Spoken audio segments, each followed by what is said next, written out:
Howdy, folks. Welcome to the podcast Iron.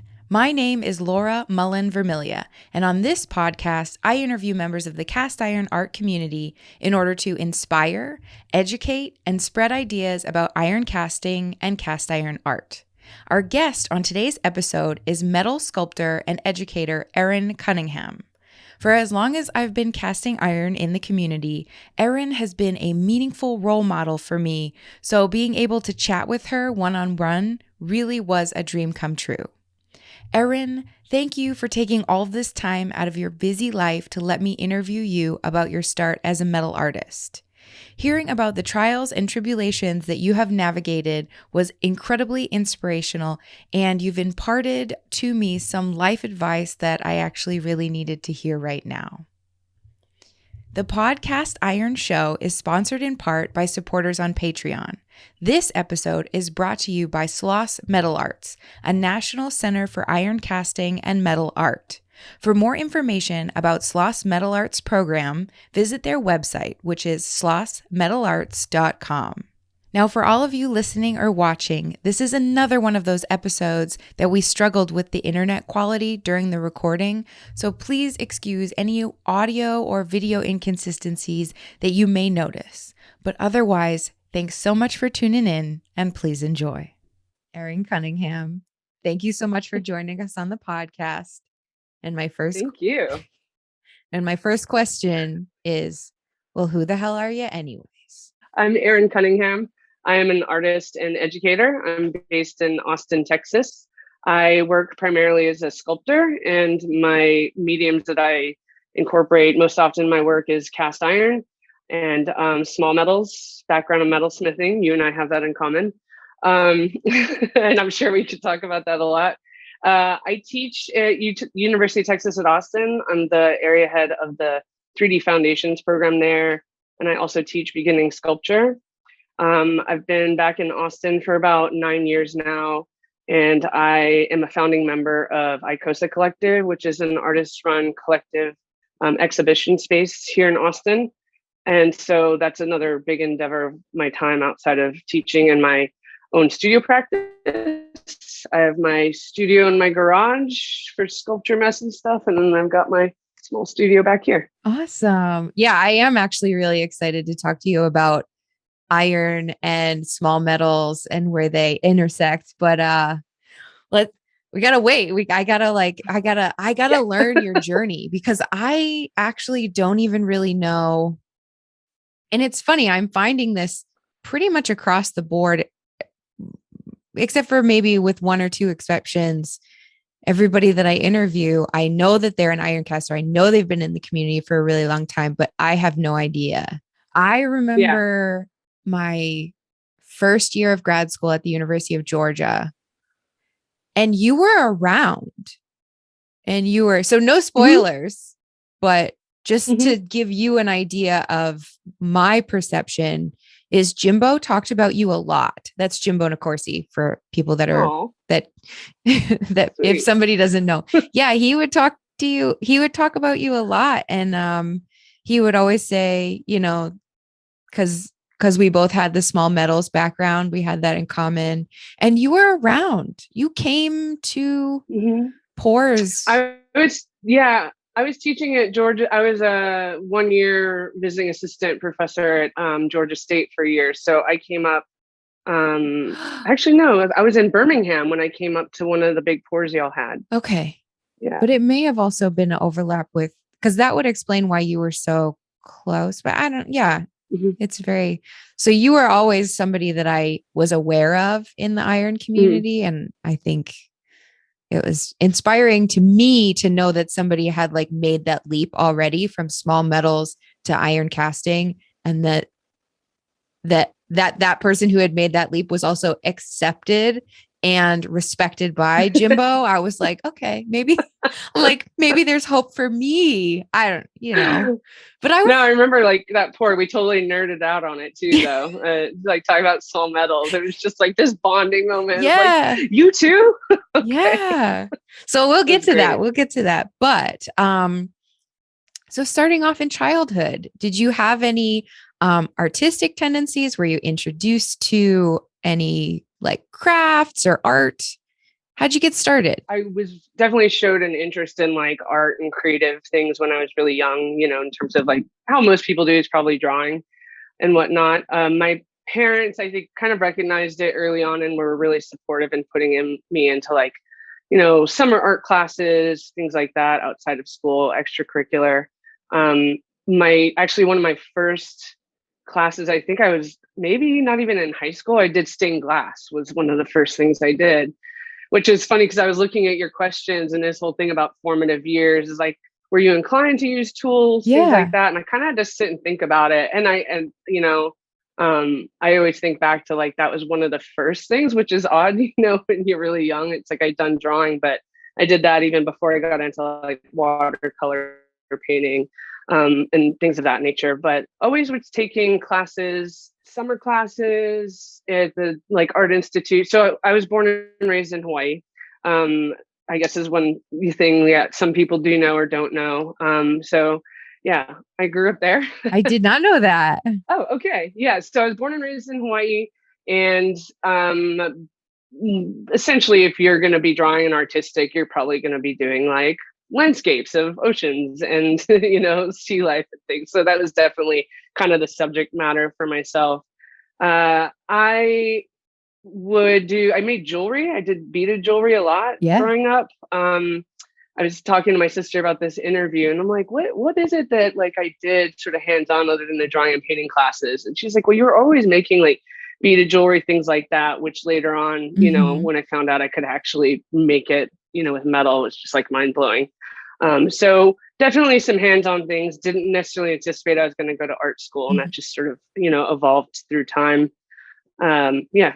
Were the tools just from the stained glass class that you took? Was the learning of the tools? Because I feel like there's certain like cutters and like pliers. And was it stained glass like soldering? Yeah, I did soldering the first one, and then God, it's been so long I can't necessarily remember the technical things. The first one I did was soldering, and then I advanced to where it was like the edging. Uh-huh. Can't even remember the malleable edging that you put in, and then you just solder the joints when it comes together. I mean, I was like 13, 14 years old. So That's good I have to though. remember back. Yeah. I know nothing about stained glass, so I'm just pulling at strings and seeing what like brings it down. Yeah. But that's I think pretty good. Cause I'm trying to think. Yeah, it's fun. My first metals like jewelry class, I was probably in 8th grade. So I don't know how old you are. Oh, wow. Like it was at a community, like a local community. There was an industrial museum in Attleboro, Massachusetts, which is like kind of like a jewelry hub for a little while in a certain. Oh, cool. And so they had this. I have to look back. It doesn't even really matter, but they had jewelry classes. And so my mom, because I was always into beading and doing like making little, wearable trinkets and stuff for all my friends and my family members and stuff. And so we took that metalsmithing class. And I think that my mom was surprised. Like, I think she was like, oh, I didn't know what I was signing up for. and I was like, I get a little scared. I was like, this is great. There's fire. The guy was like a retired school professor. I can't remember from where, passed away now, unfortunately. But yeah, that was my first. And so then when I did go into undergrad for jewelry metals, I felt like I kind of knew what to expect because of that guy's introduction. So it's so wild how when we're young, these little. Yeah. I mean, that's amazing for you. I think for me, like to have gotten that earlier on, because I think doing the beading work and stuff, like, and even with the stained glass, I don't think I ever realized that this was something I could go on and like do, in school or college, and major in it. And then growing up in Hawaii too, there's maybe on Oahu, a couple high schools, like the really fancy, like private high schools that have, maybe you could do glass blowing or something. But I didn't know about that. I was in AP art in high school, but it was like drawing and painting. I actually got kicked out of AP art, Oh, so, which is, yeah.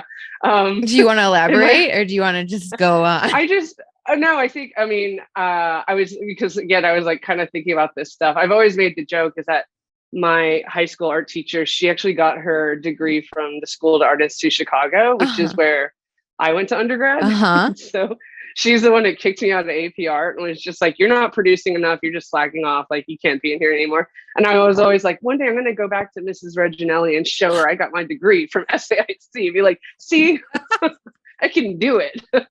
I made it. Yeah. Yeah. But yeah, so that was always funny to me is that, they was like, I was just screwing off too, I was a senior and, yeah, I don't know. There's a number of things. You're in high school. Yeah. I mean, and also we know now as full blown mature adults, like it's not consistent productivity, No, to that lady. But then again, she's probably trying to push you to, I knew you were capable of so much more. Who knows? We'll never hear her side of the story, but yeah, exactly. your side It's of the one of those story things. is what counts today, right now. Yeah. So, Yeah. so you're in AP art, you get kicked out, you never do art ever again. Yeah, she totally just turned me off from it. No, I picked it up. I never stopped doing it. I mean, I was like, I can't remember if I just got like, I don't remember how it works. Do you get demoted? Do I just go back to like regular art class? I don't remember that part anymore. It's just, I always remember going home being like, yeah, the thing that I like the most. I was like, I just just got kicked out of. But you The memory's persevered. foggy on that. I persevered. Yeah. I mean, and like I was definitely doing, mostly just drawing and painting. Like I was going to say too, is that didn't have access to, I didn't know that jewelry making, these other mediums, ceramics and whatnot were necessarily an option. I'd never seen it. The stained glass was really unique. I did it and then I kind of lost interest and, it wasn't something I could take home and do. I did this one class and it ran its course. But I do remember still being really interested in learning like hands-on things, maybe not necessarily how it's applied to art, but my sister would give me a hard time. She's like, well, yeah, you were always out there when dad was doing landscaping and yard work. He's like, if he's digging big holes, you were out there with your little shovel and take your shirt off and like digging holes right next to dad.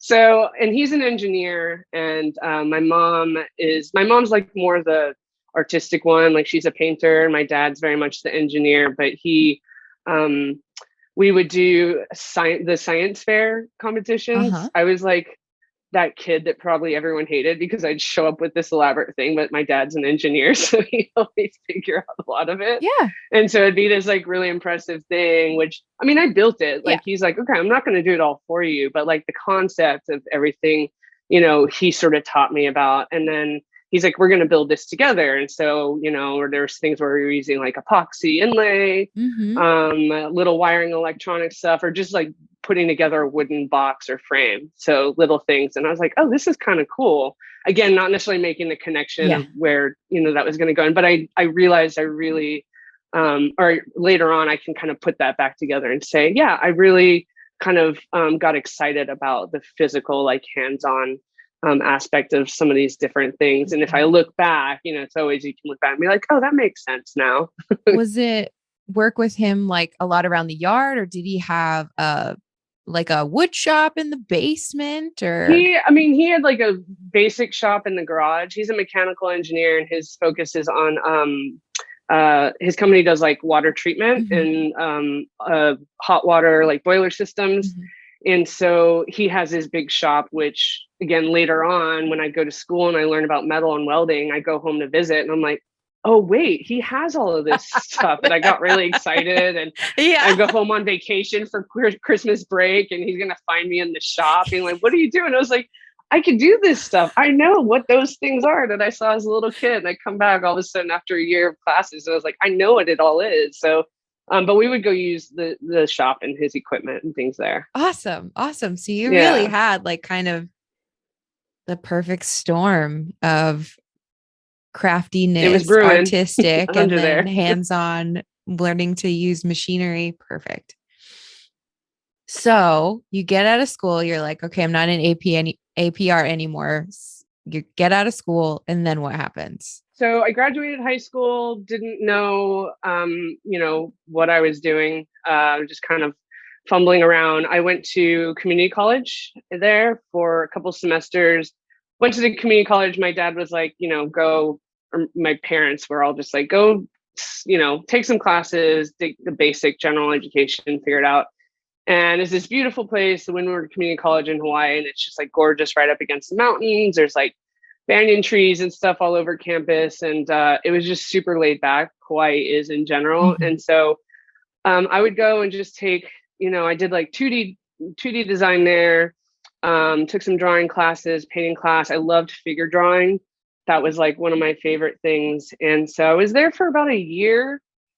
And then they had a study abroad program, 1 month drawing in Italy that was through the community college system that I found out about. And I was like, saw the flyer and was super interested. And my family, we grew up traveling. My mom was a flight attendant. And so in Hawaii, it can be very isolating, but luckily we had the advantage of being able to travel a lot on her benefits. So for me, they were always like, I grew up being able to go to other places, and they really instilled how important it is to travel. So that opportunity came up, and it was 1 month, and we started in Rome and ended up in Milan. And the whole course was like, you go sit in the basilicas and, draw sculptures, do life drawing, as well as the art history component. Mm-hmm. And then at the end, you have a little show in the library of the college of like your drawing work and things. And so that trip really made me like, man, this is my thing. This is what I want to do. But what I wanted to do was like, I'm going to study Renaissance art history. I'm going to go to school and I'm going to study Italian, art history, and then do oil painting. So that was like totally my jam. And I think that was also the point I came back and I was getting really excited about, trying to find a direction. And that's when my family also says, like, why don't you go? Still not sure, Yeah. what art school was, or that was an option. I moved to San Diego. Mm-hmm. My aunt and uncle lived there, and some of my cousins. And my family has this thing, is like they kind of like exchange kids. So my uncle would send his sons to Hawaii to work for my dad's company. He's like, you're going to go work for Uncle Mike for a little while. You're going to go like put in, Yeah. the labor and figure it out. And so I always joke that this was my dad's turn to like send his kid to them, be like, no, you're going to go take care of my daughter and help her figure it out. Yeah. And what she's going to do. And so I moved in with them. I went to community college in San Diego at Mesa Community College, and I got a job at Erin's Frame Shops. There's an art supply framing store. Mm-hmm. It's a chain. I don't know if it's still around, but it was nice because it was like, my first, I guess, I don't want to say real job. My first real job was I worked at a car wash. I vacuumed cars. Yeah. So if we want to talk about physical labor, like, yeah, that was actually one of my favorite. I worked in a coffee shop. I worked at a juice bar, but I worked at the car wash, and I was like, this is great. I actually really liked it. Wow. I mean, that kind of, I think if sometimes when I look back at some labor jobs that I've had, I'll be like, that helped me be able to do anything. Like if I can clean college dorms over the summer and like pick all of the gross boogers and gum and everything off of all of the desks, like I can do anything. It gives you a kind of a steel mentality. Like I can handle that. I can handle this. It's very humbling too, and I thought that was important. It's just like a work ethic. Yeah. So you're at the frame shop. I'm at the frame shop, art supply store, went to community college. I was taking Italian, again, some of my general education classes, and then just oil painting classes. And so I was really getting into doing oil painting, and started to build up to like, okay, I'm going to want to make the next step to art school and probably focus in art history. And eventually moved to Italy and just be an art historian in Italy. I was just obsessed. I came back and I was like, oh my God, that's where I'm going to go. That's where I'm going to end up. And then I also took my 3D design class or the equivalent there. And that class definitely changed things. That was the first time I was taking a class and it's like actually building and doing things hands-on. And it was so difficult. Like it was hard for me to wrap my head around. And it's interesting because now that I teach, that's most all I teach is 3D foundations. I can still have that sense of like empathy for the students because I remember that feeling of like, they always come in and say, oh, I'm not good at 3D. I'm not good at sculpture. And I was like, you've never done it. You don't know. You know how to sketch, pen on paper or pencil on paper, but there's a whole nother realm. So for me, it was like really intimidating, but it was really exciting. Like the challenge was awesome. And so it didn't sway me yet. Like I really thought it was really cool, but I was still like kind of, I'm going to go do this thing. I'm still going to move to Italy one day. Yeah. And do oil painting. So I found out, so my family is from Boston on my dad's side. My dad and his brothers, my grandparents are from Ireland. They immigrated in. And so I grew up going to Boston and I just loved Boston. So I was like, okay, if I'm going to go to college, I'm going to Boston. So I know that, I wanted to go to Mass College of Art. I had no reason other than it was in Massachusetts. Yeah, you knew Boston. Like, yeah. And I was like, big city, cool. That's where I'm going to go. So I didn't do any really research, but one of my uncles still lived there. So there was a family connection. And so they were the ones that really, I was kind of like lazy. I was just sort of laid back island girl, like, I'll just kind of float on through. And my dad, my uncles, and would come in. They're like, no, Erin, here's your application. We're going to help you fill it out. Good for them. Because also, like, definitely. You were a kid. Like, I don't know. I know people would still look at me and say like, oh, look at you talking, you're a kid. Like I am a kid. I get it. But it like when I think back to like my 19, 20, man, I feel like I'm lucky I survived. Yeah. God bless my parents. Yeah. No, I mean, my family's, the structure, they were always so supportive, I mean, and doing art, a lot of people, guests you're going to have or yourself don't grow up with a family that's going to necessarily, they're like, that's not going to make you any money, and I get a lot of students like that. They're like, parents are really, really hesitant. And mine were always really supportive. They're like, as long as, if you set your mind to it, it's like, okay, you're interested, then go to a school that, go to art school, like take it serious and follow through with that. And so I was very fortunate in that. And so I applied to Mass College of Art. And then my uncle, one of my other uncles was in Chicago, and he said, there's this school called, the School of Artists in Chicago. Never been to Chicago, knew nothing about it, didn't know about the Art Institute. And he says they have like immediate decision option day, which is this day that can be terrifying where you just show up with your portfolio. You meet with someone, show them your portfolio, like one of the professors, and then they give you a tour of the school downtown. And at the end of the day, this is, I could be missing some things, but this is how I remember it, however many years later. At the end of the day, they sit down with you and tell you whether or not you got in. Whoa. It's really, it was super intimidating. And this is back when, I've got like my big portfolio, with my charcoal sketches in there. I've got these terrible photos of beaded jewelry that I did, thinking that was going to give me an in. It was so embarrassing when I look back on this. I have the same. I still have the slides, and they were slides. Yeah. Of like some jewelry, because I applied specifically for a jewelry program. And so the person who was the head of the department said, put jewelry in your portfolio. But also I had like a soapstone, like carved lizard, and there's always gonna be an animal in there somewhere.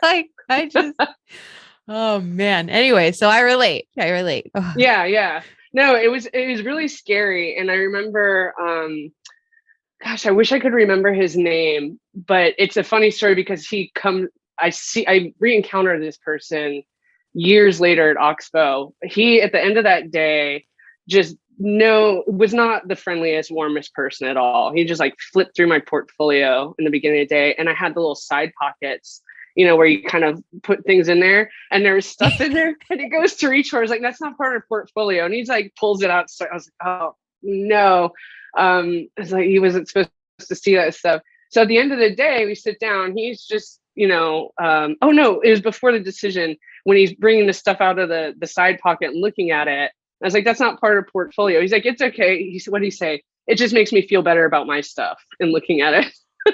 Whoa. He said, yeah. And I was like, I'm not getting into this school. It makes me feel better about my stuff to look at. Oh, like my work. That makes my skin crawl a little bit. Like, how is that person allowed to interact with prospective students? Anyways, whatever.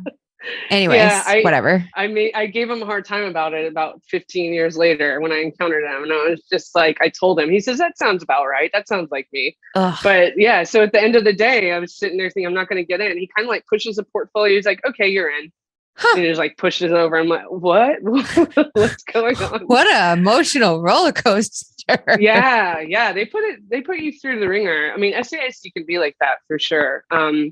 And I didn't get into Mass College of Art, and I was super bummed, but I might have found out about that before the SAIC visit. And I think going to actually visit Chicago, I was like, okay, cool. Like, this is great.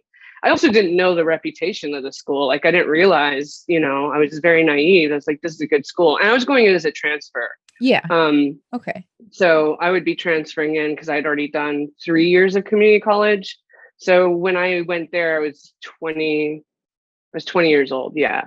So yeah, I went to the option day. I got in, was like, I can't believe what's happening. It was like big city. San Diego wasn't a huge transition from Hawaii. I mean, it was at the time it was, but to go from like growing up on the island, San Diego for about a year, still by the beach, still really laid back, to then go to Chicago, I was like, what is going on? But I got super excited, and I came back and had the summer to get ready, and ended up going there. Moving to Chicago. 3 years. Okay. Yeah, I moved to Chicago. But transferred in. It's like with any school, they take away a bunch of your credits because they're like, no, we want you to spend more money. So even though I had enough to where I could do it in 2, they're like, no, you got to spend a minimum of 3 years. But it was nice that I'm glad that I got a bunch of stuff, done, the foundation stuff done beforehand. And then I went there, and they just started a new program that was the art history theory and criticism sort of degree or focus. And so that's what I was going to do. Okay. Because again, I was like, I'm going to go and be an art historian and move to Italy. So that was the program that you didn't have to, it was really informal. I don't think you had to like sign anything and like declare it as a major. It's just like, okay, if you want to do it, these are the classes you're required to take, but it's not anything on paper. I don't think. It might have changed. So I did that. I took, started taking my art history classes. I was taking oil painting. My oil paintings are terrible. Like, technically I'm pretty good, but like in San Diego, I painted sailboats. Like, conceptually, there's nothing there. I painted boats, It's just like ocean scenes and sailboats. Yeah. And so I get to SAIC, and they're trying to like pull all more content and stuff out of you. And it was just not very good. I look back on them, and I'm still like, yeah, I can technically do it, but it is just not much there. And then I took a theory class with James Elkins, and a lot of people might know him. He's an art critic. He wrote The Object Stares Back. He's pretty well known, published a lot of books. And I took a class from him, and it was interesting, but I was still really naive. Like, on the conceptual side of art, I was still very like, focused on sort of just these formal ideas. And again, going back to like sort of the Renaissance era, I was a little like intimidated and scared, but also it just wasn't that interested. Like, it wasn't getting me excited. And then the same semester I took a metals class. I took beginning sculpture. And that was like, I started to get interested in that, still at the same time very intimidated, because the conceptual component of it and the specific instructor I had, I was really just out of my comfort zone. But taking that and then taking metals, it flipped. I was like, wait, I don't want to be reading and writing about it. Like, I want to be, I was like, oh, I didn't know that this was an option. I Yeah. didn't know that down in the basement of the Columbus building at SAIC, there's this whole other world. That's where all the sculpture stuff is, down in the basement. I went down there. I was like, whoa, mind blown. And so once I took those classes, I basically lived in that basement for the next 2.5 years. So, and that's where I did focused in metals. And then I worked in the wood and metal shop as a student worker. I took foundry classes. I ended up being one of the a student worker in the foundry.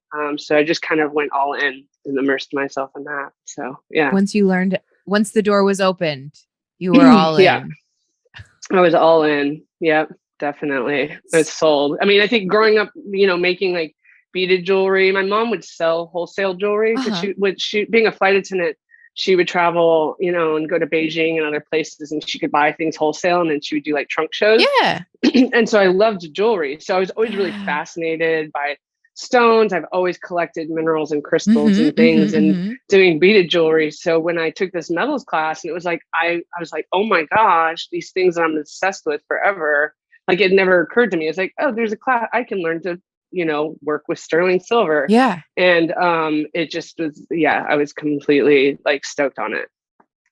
And so was there already starting to be a crossover in jewelry and sculpture iron in undergrad? There was a crossover to the end. No, as far as combining them, no. Like I would say my castings in undergrad in the foundry were terrible. Like the work I made in the foundry was just bad. I appreciate your honesty. It was. I've melted it all down. Except for like there's one bronze thing that I did right at the end. It was right after my BFA show in the last couple of weeks. That is actually something that I carried over and expanded on in grad school. But I don't know that I was like cast iron. It was fun. I was taking like is it a searcidal steak? Do you know the steak? You're a metalsmith, the real wavy snaky looking steak. Yeah. Forming steak. Hold on. For synclastic and anti-classic. Yeah. Nice. You got it. Right? Is it this one? Is it not this one? It's like that, but it's like more, it's like a bunch I think it's for anti-clastic raising. This one is cast by Jimbo and Leanne. That's why I did. Oh, no way. Okay. So I was like all obsessed with small metals that I thought, I'm taking casting. There's all these amazing steaks, they're expensive. Well, I'm just going to do casting so I can make my own steak. Yeah. And everyone's like, that's not, because I can't make a hammering steak out of the radiator iron, which no one really, they're like, well, I'm just going to let Erin do her thing and figure it out. So I was just making molds off of forming steaks, which was a terrible idea. But yeah, so. Well, I mean, I feel like, cause I've done it. Well, but also at that, so those that I have that I just showed you is ductile iron. See, yeah, but I mean, you learned, yeah. Because it was Jimbo, like Jimbo did a line of raising steaks for metalsmiths like years ago. And so that's why I didn't know that. Yeah. Oh, yeah. Very cool. Yeah. That's so special. So I bought a set but I don't do raising as a metalsmith. It's just like not my thing. So it's like same more important that I have them. It's more important to me that I have them, and that's the history. But like I've never finished them. Like they're just still raw casting. But so go back to that's where I melted them down. Yeah. So go back to your one thing. So your one thing that you kept was the bronze. I kept a bronze. I lost the thread because I was excited about my. So I was doing the small metals and then just basically taking everything metal related. I actually never took ceramics, which I really regret. It's not too late. I know. Well, a friend of mine runs a pot shop here in town too. And, I fabricated a slab table for him and he's like, you have a free class whenever you want it. But I'm like, I'm always teaching. Yeah. I never have time. It's never too late. I mean, I'm very heavy handed. Like I've tried wheel throwing a couple times and I went to his shop one night just to mess around and I was wheel throwing and he's a really good buddy of mine. Yeah. So we could talk to each other in this way, but he's coming to help me. He's like, you're terrible at this.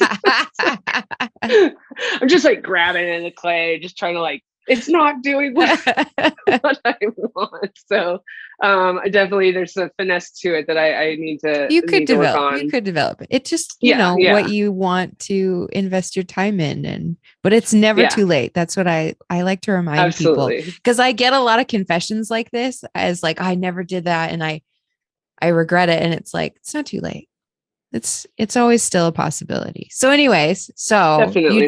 you took everything that was metal I did related. the sculpture classes. Yeah. The sculpture and is that where you learned how to advance? Is that where you learned how to weld? I was not a good welder for a long time. I worked in the wood and metal shop, so I kind of had to learn how to turn the machines on and things like that. But I never practiced it much. I would use it when I was trying to like maybe weld a bracket or, make a stand for something, but I wasn't good at it at all. It wasn't until maybe in grad school. It was actually later in grad school that I really had to like do something that required welding, and I had to get better at it. But so it was way later when I, started to finesse that. So I knew the tools, but mostly was, in the small metal shop, which was tiny. We had such a small facility in there. I never did centrifugal casting. They weren't offering it the whole time I was there. It kind of gone dormant. Mm-hmm. So I'd actually never done small casting. But I had a friend that took the foundry class, and the foundry at SAIC is like, you walk through the wood and metal shop and there's like these double doors that you're kind of like, what's behind that? I can't remember all the safety signs or something, but I never really knew. I'd see people coming and going. And I had a friend that took a class, like, you should try it out. And they just said foundry class. And I honestly had no idea what that meant or what it entailed. Yeah. But I signed up for beginning foundry. We learned, first thing was green sand, and then ceramic shell. And I just really got interested in the process, which I think most people, if we're all being honest, it's just like. And who is teaching that? So beginning foundry was Travis Lanning. Okay. I have no idea where Travis is these days. That's okay. Yeah, he was the beginning instructor. I had Michelle Goldstrom was intermediate, and then a lot of people will know Carolyn Ottmers was my iron casting introduction mentor. Mm-hmm, mm-hmm. So yeah, I mean, I really got interested in the foundry, working around people all the time, the wax work, all of it was just really fun, but I wasn't really making, I was in there because I liked the process, but it was just not making sense with the work I was doing at the time. Like my BFA show was all small metal stuff. So yeah. But yeah, I took, I watched Margie's podcast, and we have kind of a similar story in that, you take the beginning, intermediate, and then Carolyn would offer an iron casting class specifically. Yeah. And so I took that, and that's where I got introduced to it. Is that, yeah, through Carolyn. There's many of us that came under her. So. I'm going to have her on. She's going to be on my list. Yeah, she's amazing. And so then you're finishing BFA, your school, show is all small metals, which I mean, this is like just a personal aside, but it's like, I went to the University of Georgia, as you know, and studied small metals. So like my MFA show, all small metals. I did the iron casting classes, and then I also was a TA for Jimbo in the foundry. But I loved the process like you. I love the process so much. I just wanted to be in and around the process and around the people. But I actually didn't really produce a lot of iron work as a graduate student. Like when I was in the class, I was required to do a certain amount of projects that had iron, and I did those. But as soon as I wasn't in the classes, like my iron art production pretty much stopped because I was focusing MFA and small metals. And I never really had a chance in school to like marry the two. Exactly. And so like I relate, like I learned so much, but I don't have a lot portfolio wise to show from that time. So, I mean, here we are today and nobody cares. Like nobody cares that was a part of our history, cause you just keep moving and moving forward. Yeah. No, I mean, it's, I get, we totally relate. I don't think it's until I think, and we'll get into it, but some work I recently just did is some of the work I think some of the only work where I've really actually physically, made this bond or Mhm. connection of my small metal with my casting. Yeah. It was very kind of separate for a while. Conceptually, there's an underlying like similarity in thread, but they just never physically kind of met each other in some Mhm. way. And it was always a challenge, and I always wanted to do it because I remember seeing I felt like you did it so amazingly when I saw your work where you did the Stones cast. You That remember? amazing. I still have photos of that. I saw that and I thought that is like, I think that I've tried, like I've wanted to try something like that and never had. And I saw it and I'm like, all right, well, she figured it out. So I'm like, Well, I you can't should. do it now. Oh man. Well, I'm so excited that you remember that. That means Oh, so absolutely. much. Because I had to ask you, I was like, how? Because it was like cast in place, don't Yeah. right? I Yeah. mean, yeah. I And I can't, didn't even know about those. I can't, I'm like, my heart is pounding right. Like, I can't tell you how happy I am that you remembered those pieces. And the thing about that is, I think that you were the only person. Okay. So I guess I should set the scene a little bit. So it was 2017 at the National Conference on Contemporary Cast Iron Art and Practices at SLOS. And I was on the steering committee. And so they had like a steering committee show. And so I put this piece in that had cast in place stones in the iron. And so what for everybody that's listening, because Erin knows this, but everybody that's listening, the Yeah. stones, these cubic zirconia, they're in the mold. And then the iron gets poured in and it captures them in place. And Erin, you were the only person I think that saw them and knew that they weren't glued in. Yeah. And Yeah. that meant more to me than you'll ever know. I Yay. felt seen, like, okay, Yeah. somebody gets it. Like, I didn't just glue them in. Like, these were in the mold when the molten iron went in, and now they're in the iron forever. Yeah. And so, I mean, that was really just like kind of a fluke. Like, I wanted to see if it would work, but it was also kind of like, I was surprised that nobody had done it yet, And so that's how I figured out, Totally. that's how I found that was like people are doing it in the jewelry industry all the time, casting Hmm. these stones, and it's investment and probably centrifugal force or vacuum cast or whatever. But it's not in the iron world. But then again, why would it be?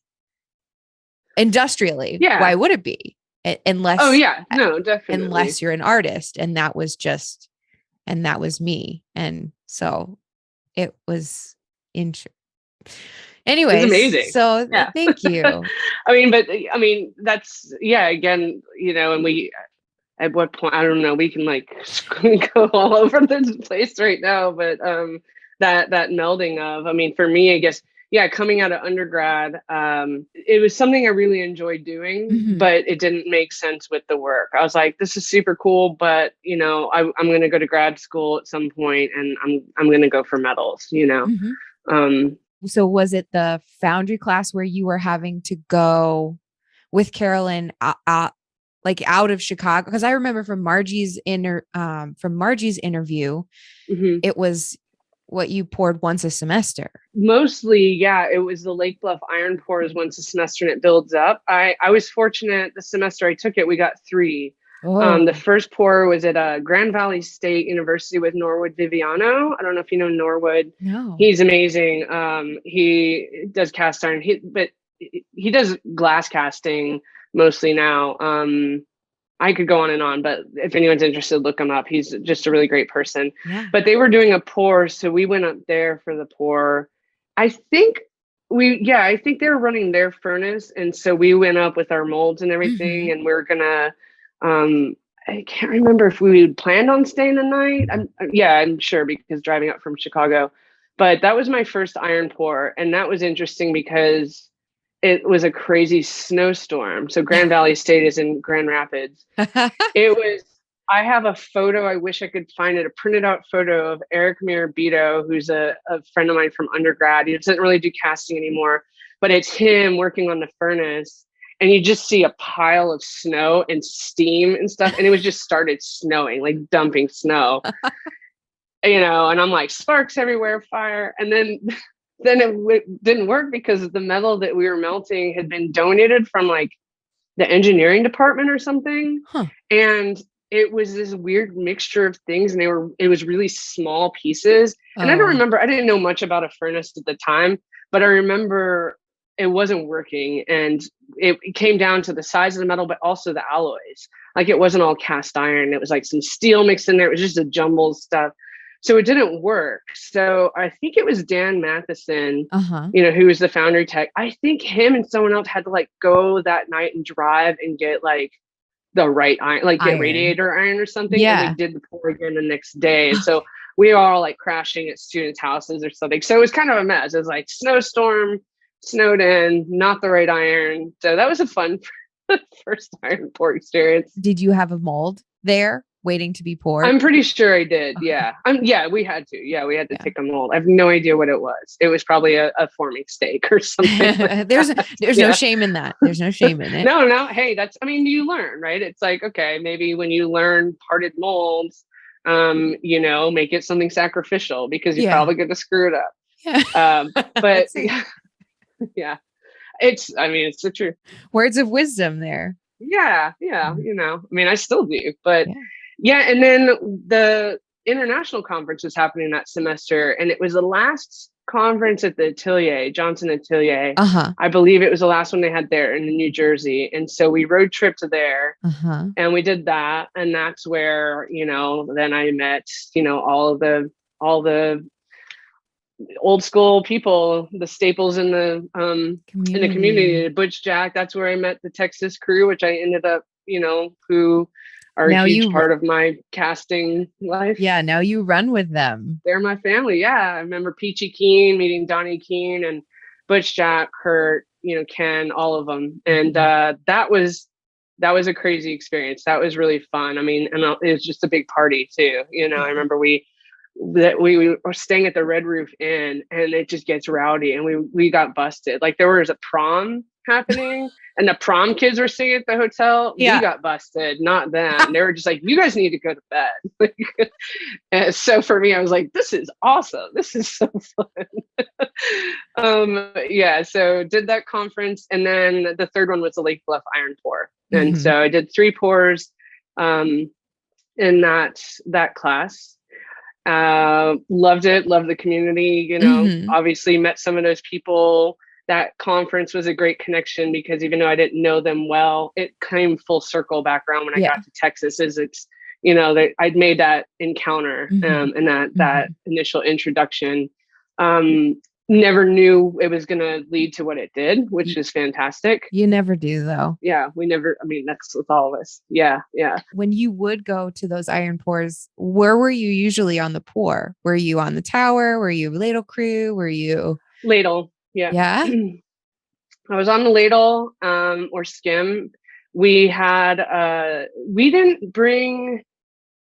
Did we bring a furnace? I can't remember if SAIC, because we didn't have we don't have a furnace there. We would go to Lake Bluff. We might have just gone to the conference. I don't know that we had a furnace.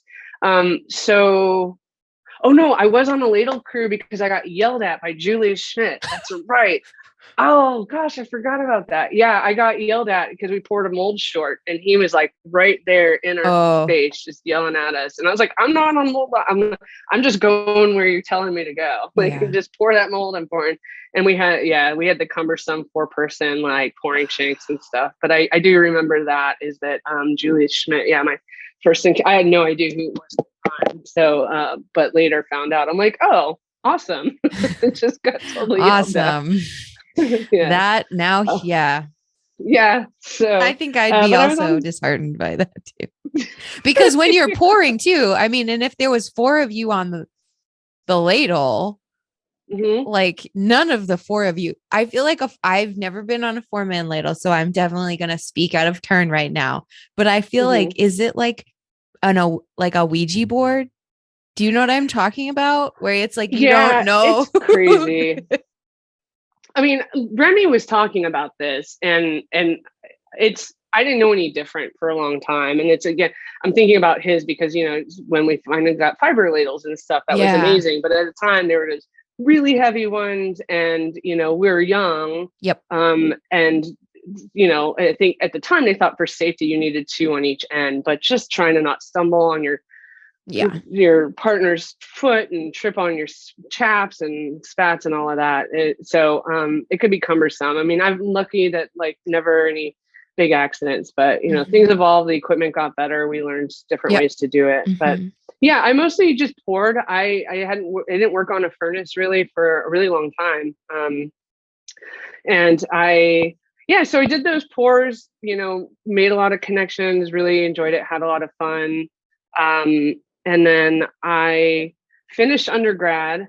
I took a year off from SAIC because I wasn't sure what I wanted to do. I was like, do I want to go to, grad school yet, or not sure the direction. And I worked high-end jewelry retail. I worked for a jewelry design gallery, and I did sales, but they made everything in-house. So I was hoping I'm not going to art school, metalsmithing. You're not trained for bench jewelry. They're not going to give you a bench jewelry job. Like, you might have the grunt work of polishing, but I got to see a lot of like the back house work, inventory pricing, production.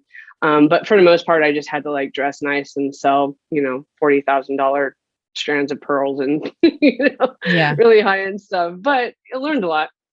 And then after a year of that, I thought, I worked as a tech at Little Street Art Center in their metalsmithing jewelry facility. Yeah, I visited so I volunteered. there. Yeah, that place is great. And so I volunteered there just to have a facility to make work. And then I got to a point after a year where I was like, I really felt I was excited about something when I finished undergrad. And then I was starting to lose that momentum. And I'm like, I want to go back to grad school. I want to go to grad school because I really want to go in and try to, I felt I had gotten really good at some of the technical things, but conceptually I was still really young in that. And there was more to develop there. And I feel like there was more I wanted to stay and do with my work that it just got kind of stopped. And so I thought I want to go to a program that's going to kind of challenge me on how to take these skills that I know and use, and how do I now kind of grow that conceptually. So you were ready for grad school. So where? Yeah. I did another one of those things where it's like, in my head, I was like, some school I don't know enough about, but I thought they have a really good metals program. It was California College of Arts. Yeah. California. It's back when it was California College of Art and Craft. Is that what it was? Yeah, I think so. Yeah, because it's like they were known for metals. So I was like, all right, I'm going to apply there. And then Carolyn Ottmers, and then Rebecca Sexton was my metalsmithing professor. Okay. Carolyn had done undergrad at UT Austin, and Rebecca had done she'd gotten her metals MFA. Do I got them reversed?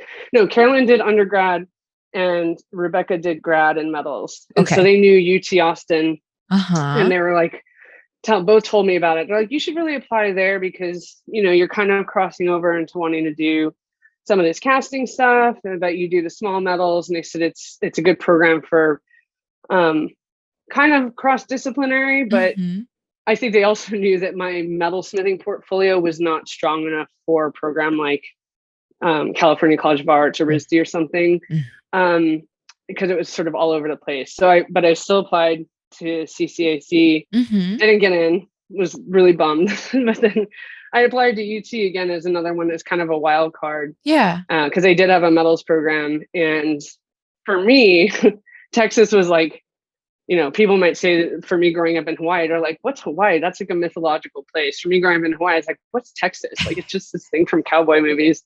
No idea what that state is like. So I just thought, I'm going to apply and see. And I didn't get into California. UT, I think I was like waitlisted, like I was the second, pick or something. And they called me and they said, we want you to come take a look at the program. And so I flew down to Austin, and I was like, this is awesome. So, got a good, tuition, stipend, good funding.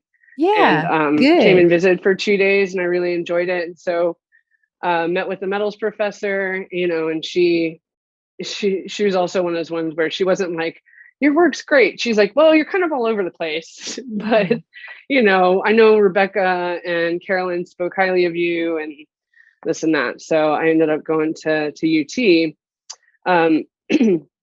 UT is UT Austin. I know Remy will give me a hard time sometimes because it's like UT Knoxville. It's like UT Austin. It's like, oh, the real UT.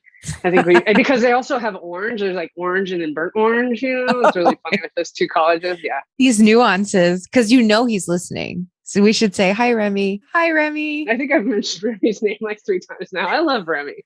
But I just remember him. Yeah, we heckle each other. But UT Austin doesn't have an iron program. Their metals program, they are very much like cross-disciplinary. They almost don't want you to stay within your medium. You go into medium. They actually don't have metals or ceramics at all anymore. They got rid of it, which is hard for me going back. I was like, oh, but it's the way that programs change. Yeah. But I went in as a metals grad, and it's a 3-year program, and it was really challenging. There's only one other metals grad there at the time, and they really just push you to kind of branch out. It's like, okay, you're in metals, but it's almost like if you stay within just that material and medium, by the time you're out of there and you haven't like done video or something, it's just like, well, you're insulating yourself so much. So it was a good challenge. They had a foundry that when I got there and I said, well, I'd be interested in doing casting. They're like, well, no, we don't really do that here. And I was like, but you got a foundry sitting right over there. Right there. Yeah. Like, well, no one teaches it anymore. None of us do foundry work. They're like, you're going to have to talk to Steve Daly, who used to be the head of sculpture at UT, and he was getting ready to retire. And so he was just teaching 3D foundations at that time. Yeah. And they said, well, if you're interested in it, you're going to have to talk to him. And I went and found him. And he was very skeptical. He's like, who are you? What do you want to do? You want to use a foundry? And when I told him where I came from, he knows Steve Daly was one of the first ones under Julius Schmidt. He actually was a student, I think, even just before Wayne. Wow. Him and Wayne had some crossover. And Steve did iron, like, back in the day, he'd go to the conferences and stuff. So he knows that, he's run those furnaces and the whiting and all of that. Yeah. But he kind of dropped off from the iron scene. So I didn't know about him, but he knew, my connections. I told him the conferences. So I told him I wanted to do casting. And so we got the foundry, fired up again. And so that was fun. Yeah. Wow. And then it went dormant again for a while. And now I'm back at UT, and now they're same thing. They're like, no one runs it, but we want to. And I'm like, okay, we can do it. But we did bronze and aluminum. There was no iron there. And I still would go to my first year of grad school. The SLOS conference was going on, and my crew from SAIC was doing the student cupola competition. And they were one crew member short because they didn't have a lot of people. And I don't remember how it worked out, but they allowed me to be on the SAIC crew, even though I had just gone to UT. So, but you were still a student. You were technically as a grad student. I just wasn't at SAIC. Yeah. So I went to the conference, and I helped out on that furnace.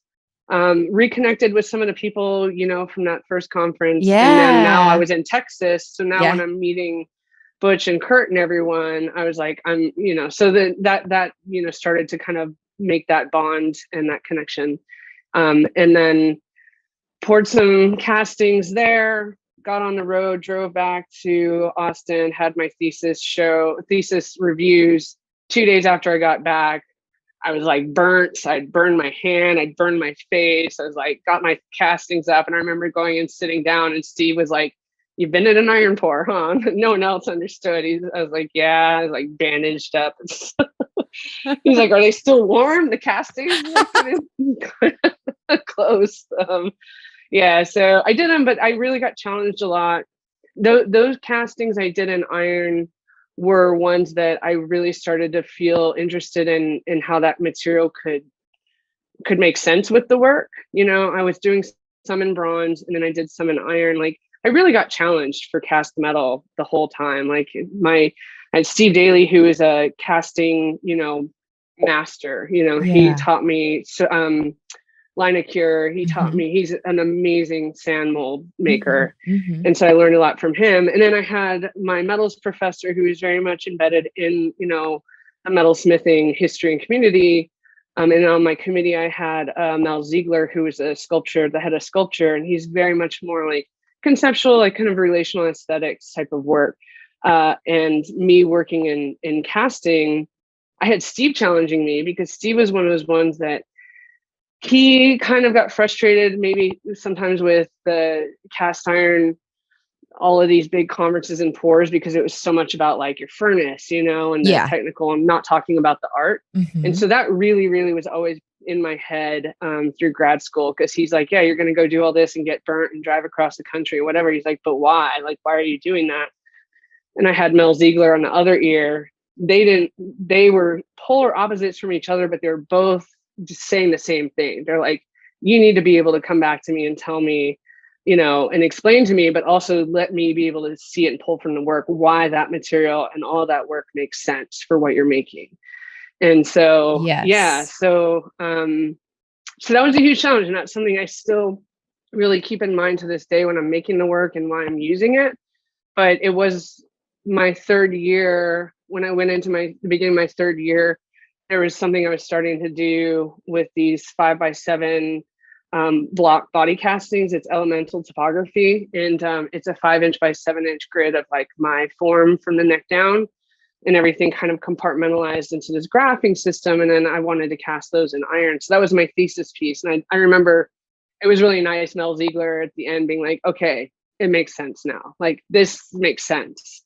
He's like, it's come together. I can support that. And I was like, oh, cool. Thanks, y'all. Yeah. But so for me though, I didn't have iron at the university. I went to SLOS. I got invited to my first symposium at Keene Foundry, Keene Symposium. I went down there. That's where I cast my thesis work. So you were making the sand molds, Linacure at home, and then bringing them? I was doing Linacure at UT and doing bronze there. For iron, I would go to Keene because he has a hopper. He has a whole setup. Oh, okay. Okay. Yeah. So Keene Foundry, he's got like the big hopper mixture. You pull a lever and it just dumps the sand into your mold, and it's conveyor belt. It's the most amazing place. It's fantastic. Okay. So you would go to the Keene Foundry with your patterns ready and then make the molds there. Yeah. So I went to Keene for the symposium. And that's where I cast all the work for my thesis show.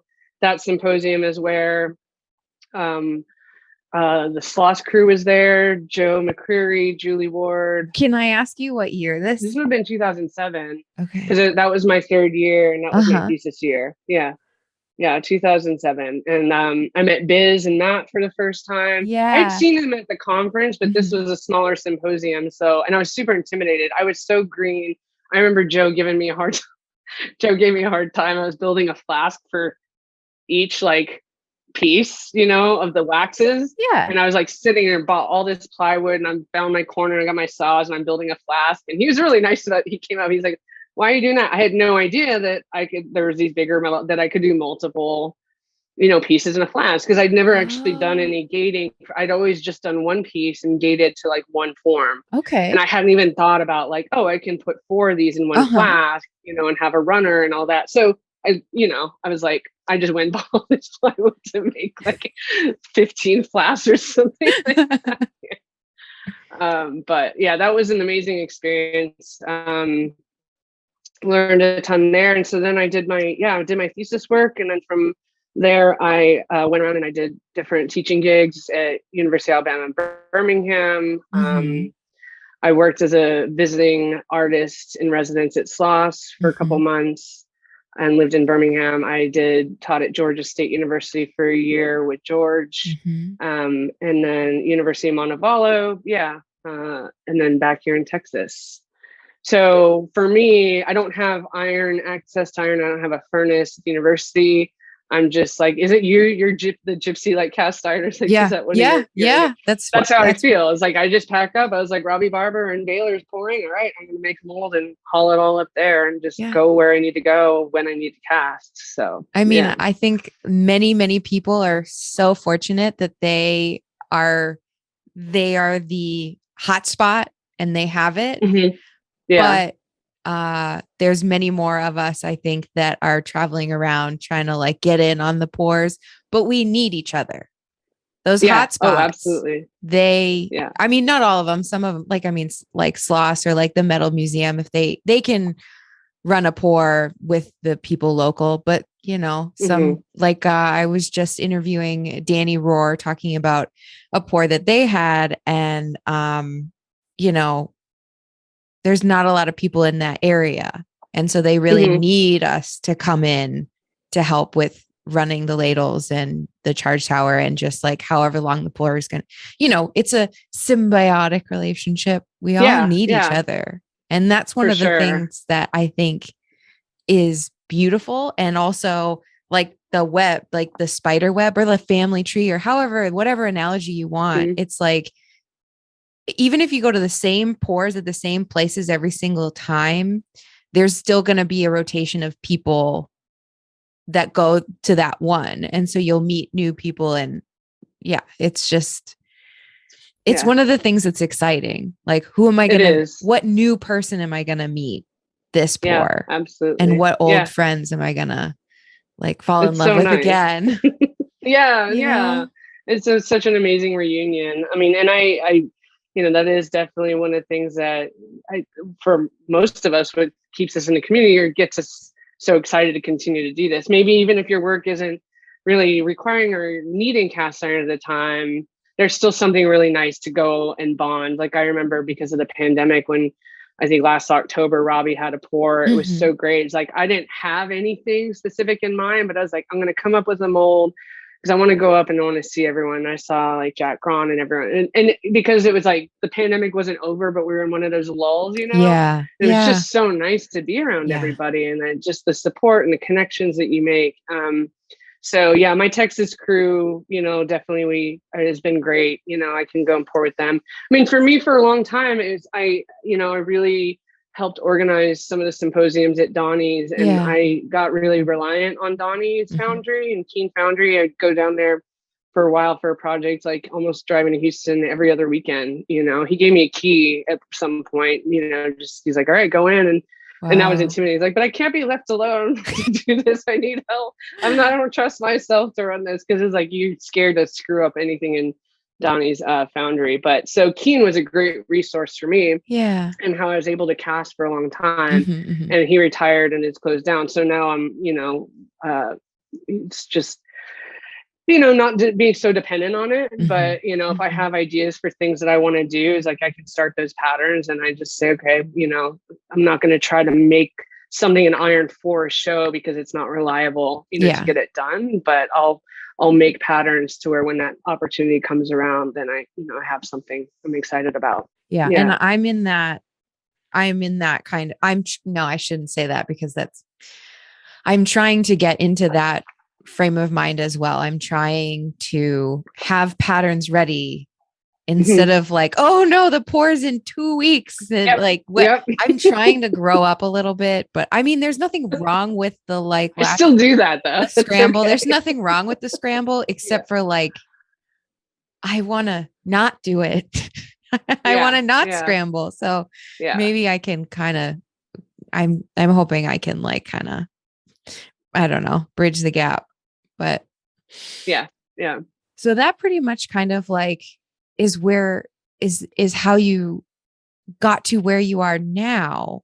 But how are you still using cast iron in your current body of work? It really started in grad school to become about bringing in that sort of small delicacy that happens for me in my jewelry work, which was using like lace textures and things, and you know, just in a textile way, but for textures and speaking to, you know, the delicacy of fabrics and things that might have more of a feminine association, and then this material that is very much more industrious on the sense. So I like the dualities it was introducing, because I started doing the lighting and compartmentalizing some things, and extracting those parts of a female form, embellishing it with this delicate lace, but then transforming it into a material that is more disposable, not very precious, industrious. And so I like those dualities that were starting to happen.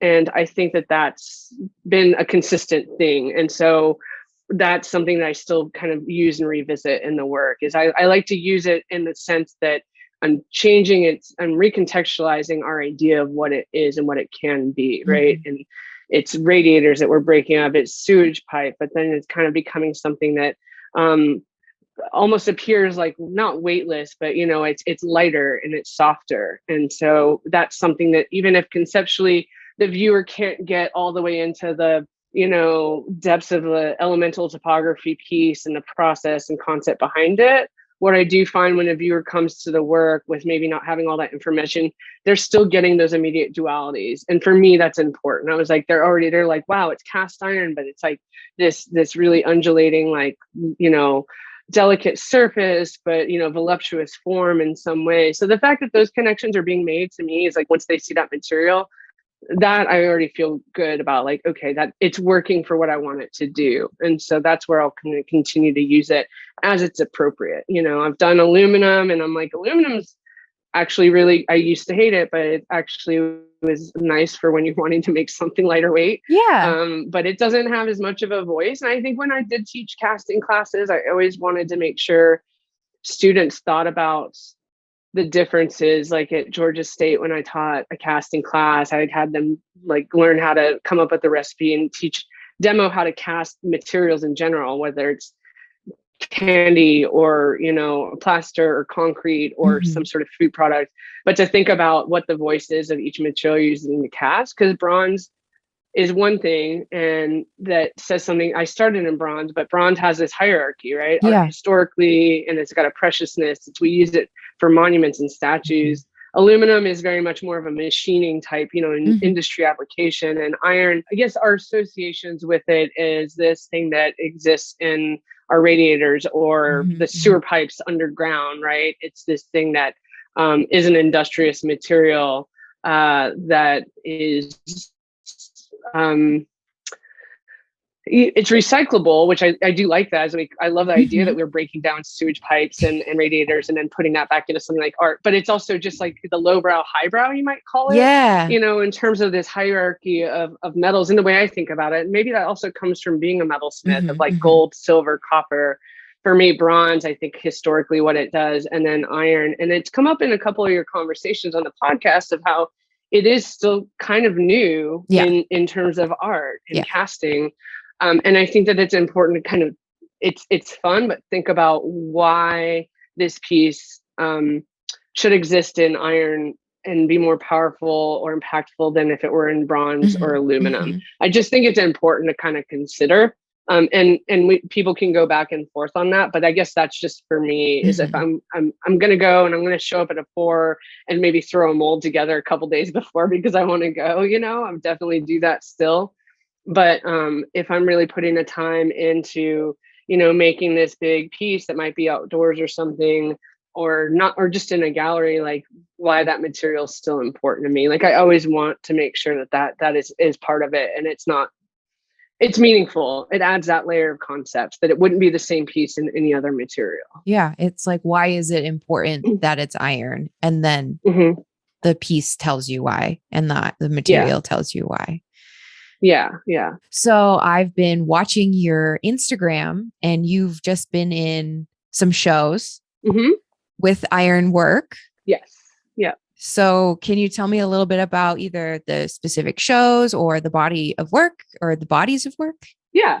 2 shows. Rockport Center for the Arts in Rockport, Texas has a really amazing space there that's broken down into about 2 galleries. And there's a main large gallery, and then there's one that's a slightly smaller gallery that I got asked. The curator reached out to me and seen my work and asked me if I'd want to do a show in their space. And that was in April. And it was one of those things is when she approached me last year, I was like, yeah, awesome solo show. It's not a huge overwhelming space. I'm going to make all this new work. Yeah. And she, and you're like, oh, time wise. But it was interesting because I had another show as well I was getting ready for. I sort of gave myself a break and thought, why am I trying to make a whole new body of work for a show? And she was really responding to what I've done, like what is on my site. Mm-hmm. And I've never shown in Rockport. So I was having this conversation with someone earlier, actually today, is that how sometimes it's like, maybe it might be more people that I know. It's just like, oh wait, you're just showing work that you've made that's older work, is that frowned upon or something? And anyway, I got self-conscious about that. And I thought, well, no one down there's seen the work. Yeah. And it's different series of works and they've never been shown together. So I made a couple of new things like the Chinette plates that I've done for a long time. I made some new ones. A lot of people know that in my work. But what was interesting is I was taking these different bodies of work, no pun intended really, because a lot of them are body parts and figures.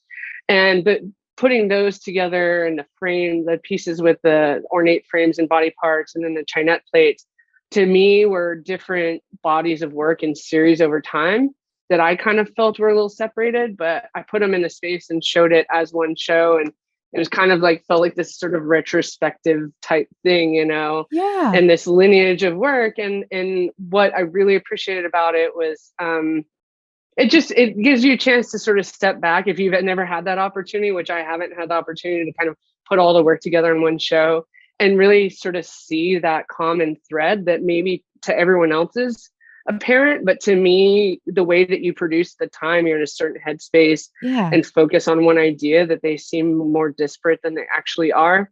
So it was really nice. And I'm really glad that I did it the way I did and didn't think that I had to go and make a whole new set of work, because I was also the new work I was making for a 4-person show. Yeah. So Rockport was really nice to just kind of pull all of this together and see it. And it helps you kind of think more about where you're going with it too. You might pick up on some other nuances that you hadn't necessarily in the work when you actually see it all like that. And it was really valuable. Yeah, it was really kind of informative. Yeah. So I was really stoked on that. And then I'm part of I mentioned in the beginning, this art collective I help run we are a 20-person artist collective here in Austin. We have 20 members, and we do most of our programming is structured to where we do 2-person shows that are pairings of collective members. So, we do our programming, and it's sort of asking each other to dance as everyone looks at each other's work and who do I want to show with next? Yeah. And it's been really fun because I've shown, I'm one of the founding members. It's been over 7 years now. And so you pair up with people that work really differently than you. And so, and we branch out. Sometimes we just curate, me and my partner that I'm showing with, instead of make your own work, we want to curate and bring in outside artists. So we're not so insular and it just being always members. Cool. And so with this last one, it was me, excuse me, and myself, and Mai Gutierrez was a member, and she is an architect and does stone carving. She does some amazing stone carving work. And we paired up as two, female sculptors. We're yeah, this is going to be a great pairing. And we sat down to talk about the show, both kind of overwhelmed with life. She's getting, studying her architecture, licensing and things like that. And with teaching. And we thought, well, why not? It came down to one of those ones is why does it have to be just you and I? We both do metalsmithing. We know some really incredible female artists in the town who are complete, badasses in that they, glass blowing, metalsmithing, stone carving, casting. So we know 2 really, really amazingly talented women, Andrea De Leon and Deanna Pastel, who are here in town. And we've all worked with them. We thought, Dee is an amazing coppersmith, as well as other things. Andrea does knife making, but she's a glass blower. Some people know Andrea. She's come to the conference, I think. And she does also metalsmithing. And so we all kind of have helped each other out over the years. We all have worked, overlapped with where we've taught, exchanged technical ideas. We're just great friends and admire each other's work and work ethic. And we just thought it would be a really strong, powerful show to have. You don't often see shows that incorporate these materials that are still associated so much with the craft history of Mhm. glass. And we didn't have ceramics, but stone, glass, Yeah. metals, whatnot. And unless it's in a show that's specifically juried because of that theme, you Yeah. don't always see a show just in like kind of a contemporary exhibition space that's not focused on that. You know what I mean? I It's at do. least I in Austin. do. So it was really nice to kind of open our space up. Yeah, I feel like a lot of times with these materials that would be considered traditionally craft materials and like stone, but yeah, anything that's like any person, I don't know how I want to say it, like kind of, especially if you're using materials like depending on how wood is used, if there's any hint Mhm. of joinery or any like furniture making, even if it's not about furniture, it's hard, I feel like, to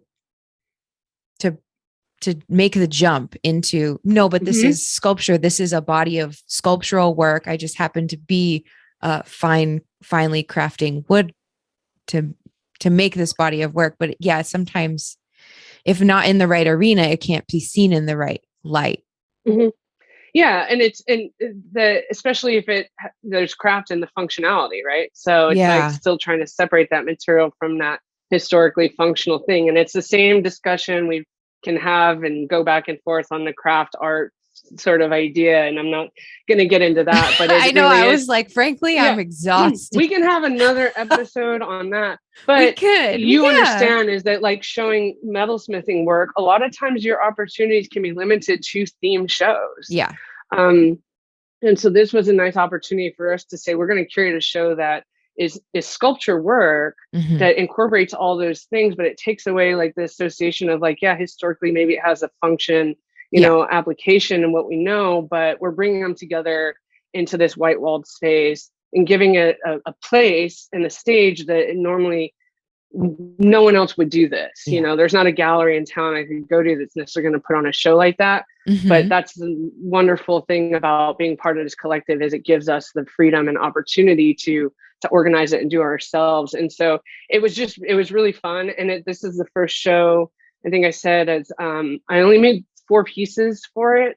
They weren't very big, but one of them is and if at the end, I can also direct the website to Icosta Collective and For you sure. can see images, but it's the first time I've done castings where I actually then went and applied, some sterling silver technical, like sterling fabricated metalsmithing pieces physically too, that I felt good about. Like I actually hadn't done that. Because you referenced this specific piece, you referenced it earlier at the beginning, and Hmm. and so we're getting back to it now. So what? Yeah. So this is the first time you've done it that you just said that you felt okay about it. Is that I think it's I don't know that there's been many. I think there's been attempts. I've had like attempts that I've not followed through with where even from undergrad I was like, I'm doing this cast iron, but I do metalsmithing silver and I want to make them work as one piece. And I don't think I ever figured it out. I think that they existed as sort of separate things medium wise, but mm-hmm. conceptually, again, going back to the lace applications and delicacy, those are all still there and like the aesthetics. But physically combining them and having it be something that I felt kind of made sense. It had never come about. And this is one of those shows where I had a couple castings that I had done that were kind of unresolved. Mm-hmm. I'd done a casting last year at Robbie's Pour of this sort of really interesting. It's almost like a doily placemat. I got it at a flea market in Berlin. I actually don't even know if it's a placemat or if it's I don't know what its application is, Yeah. but it's beautiful texture. And so I cast it. And I knew I just, I if people have seen my work and know, it's just I love these lace textures Yeah. and capturing that in cast iron. And so that, and there's 2 other castings. Yeah, the 3 castings I had in the show were ones I had laying around that I'd done, but I just never finished. I was like, I don't know what it is yet. It's not done. It's a casting, but it's not just going to go on the wall. Like it Yeah. needs something else to it. And this show Mm-hmm. really gave me an opportunity to sort of figure out how to incorporate the silver. So it's kind of taking and repeating some of the same textures and patterns in the casting, but mimicking them in silver and then layering it on top of it. So Ooh, and that makes it me, was fun. yeah. Because that's one of the things that I really enjoy is this juxtaposition of iron and sterling silver. And I haven't done a super, super lot of it, but I just made a pair of earrings. I will. This is supposed to be your show, not my show, but I mean, I love, yeah. So I made a sterling silver setting for a cast iron component that I had cast. I had just at one pour, I didn't have any finished pieces planned. I just cast a bunch of components and I was like, yeah, I'll figure out what I'm going to do with them afterwards, which I feel like it was not, I feel like when I was in grad school, I shouldn't say it like that. Like, I feel like I have a hard time letting myself think that way. Like, I always want to cast the finished product, like you said, ready to hang on the wall or like the entire sculpture. But this one, I just let myself make a bunch of components and now I'm left with like all of these components. But what did I get myself into? Like I've got so many little tiny things, but the precious thing that was set was the iron and the setting was the sterling silver, which would be like the traditionally precious material. And I love it. Do you think you're going to continue doing work like that? I think so. It's one of those things where, the way it happens, like, okay, I have these castings and, they're sitting around. I had to kind of look at them and, it's the way it happened was really organic. It wasn't very planned out. Like I had to have a casting that sat around one of them for like 3 years or more, until I kind of, once I figured out the one that I did last year and thought, oh, I got to resolve this. And I introduced the sterling. I was able to look at these other two and say, oh, okay, that can happen with both of those as well in their own way. So it worked for this. As far as now, that's that hard thing. It's just like, okay, now it's like how do I plan it? You know what I mean? It was like the way it happened with kind of this organic evolution over time. But then you get kind of stunted, and because then you're like, okay, this is a thing. Now what do I do? And then it's just, you know what I mean? You kind of get hung up on that. Of I think that now it's being forced. I think that that's the thing about series or like because if I look back, so I did a couple of series in grad school, and one of them was a series of brooches. And the first one was super shaky, but my professors were really excited about it. I was really excited about it. So then I made another. So I feel like, so I made a series of brooches and a series of necklaces, like mechanical, whatever. And, but the first one's shaky and kind of shitty. And then the second one is a little bit better. And then the third and fourth one in the series is always kind of like the sweet spot. Now I'm saying is always kind of in, I have like 2 series. So I don't really have a lot to draw from, but in my and then after that, it's formulaic. I figure out, okay, so the base is this, the back is this is the front. I have my mechanical element. And then by like 8 or 9, it's stale. Yeah.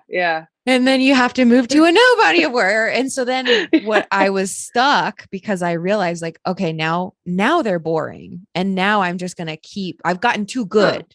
And so it's more like, it's more like production and it's it's like not exciting. And so then I moved from the brooches to the necklaces. So I changed format as a way to kind of shake up the stuff basically. And that's a big, to some people listening that might not know, like, is the metal stuff, that is a big change. You know what I mean? Just in its application and placement, how it functions, if it is actually wearable.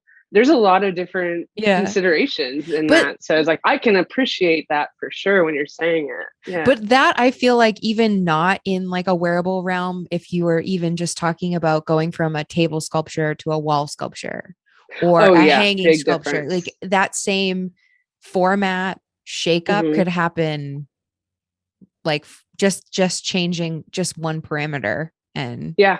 and it helps. I think that's a great way to talk. Yeah, is changing the parameters. I like that. That's something I need to use more with my students. And it could just be one thing. Yeah, I mean, I'm overly, I don't want to say overly dependent. It's not necessarily I aim to do it, but my work, most of the work is wall work. I don't have too many that go on a pedestal. And that's one thing I wanted to do for this show. I was just talking about, I was like, I'm going to make something for the pedestal. And it didn't happen just because I didn't have the time or resources. There's no, it's like, because I knew I wanted to have work in the show that was, each piece had iron in it in some way and sterling silver, and those textures. But there was no opportunity to cast before that show is going to, happen. I hear you. And so anyway, I was just like, but it was like, why am I, it's same thing with the Rockport show. It's like, why am I getting on myself about like, I got to make a bunch of new stuff. I got to make a bunch of new stuff for that. I was like, why not put together all of this work that no one there has seen before? Yeah. And same with this one is like, why am I thinking that this is that one time where I really need to just make something to go on a pedestal? It was just silly. I had to take a step back and be like, why don't we get in our head about some of these things? And I thought, okay, well, it's all right. Like the other 3 artists had tons of stuff on the pedestal. We didn't even have any left. So that was fine. I was like, I'll take out the wall space. But the positive thing that you're also like kind of left with is now it's been drawn to your attention. So when you're going to go to make a pattern for the next time, maybe it'll be, and this is like one thing I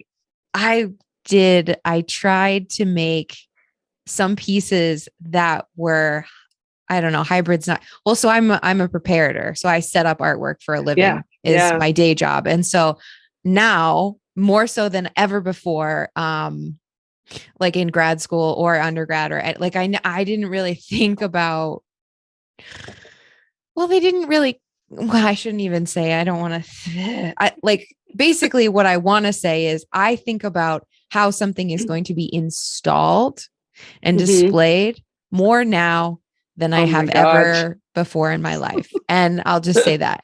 And so I made a couple of pieces that could either be shown on a pedestal or on the wall, because it seemed like, also being on the steering committee for the National Conference on Contemporary Cast Iron Art and Practices, like, people apply for the exhibitions and they're like, this is a wall piece. And the people that were like, well, it's really a pedestal piece, but we were short on pedestals. We were like, if you have a pedestal, bring your own pedestal. Like what poor person is going to like schlep a pedestal? Like like it just, sometimes I just felt so bad. Like, I can't believe that we're asking people to bring their own white boxes for the show, but that's the situation that we have. Like there's only so many pedestals in Birmingham that we could get from like UAB and all these different spaces. We borrowed a bunch of stuff and everything. And so, I really liked the people. I really liked the people that were like, well, this is a pedestal piece, but it could also be shown on the wall or like it could be on the floor. I was like, there's something about you I really like. And so then I made some pieces that could be either or. Good. So it every experience that we have. Man, learning to be a preparator, like I've never been a preparator, but running the space that we have, because we built it out originally in an old auto shop, like so, and I'm there, so I learned how to hang the sheetrock and things like that, and 7 years of helping with install shows. It's amazing what you learn, and it makes you try to be like, you think back, and I know there's still people that I send work to and they're probably just cursing me. They're like, Erin, geez, really, learning how to make your like hanging mechanisms, your brackets, cleats, things like that, how you package stuff. Like you think back of like, man, I can't believe I did that. No wonder they probably think I just don't know what I'm doing. You become a lot more appreciative and you learn a lot. So I think that if there's preparatory jobs teach you so much about, Yeah. how to think about showing your own work. It's been a journey. It's been a journey. Yeah. Yeah. I've been very fortunate in a lot of ways. So we're at the part of the show where we talk about what's hot on the horizon. What's hot on the horizon? I am going to Atelier Helmsen, the 3D and cast iron symposium in Germany. Kurt Dierhog and Hans Molsberger hosted. I don't know if you're. Is that happening right soon? Like, yeah, I'm going to go in a couple weeks. Yeah, like it's wicked hot. When? So in July or August? July. The symposium is July 25th to like August. I want to say the 12th. Okay.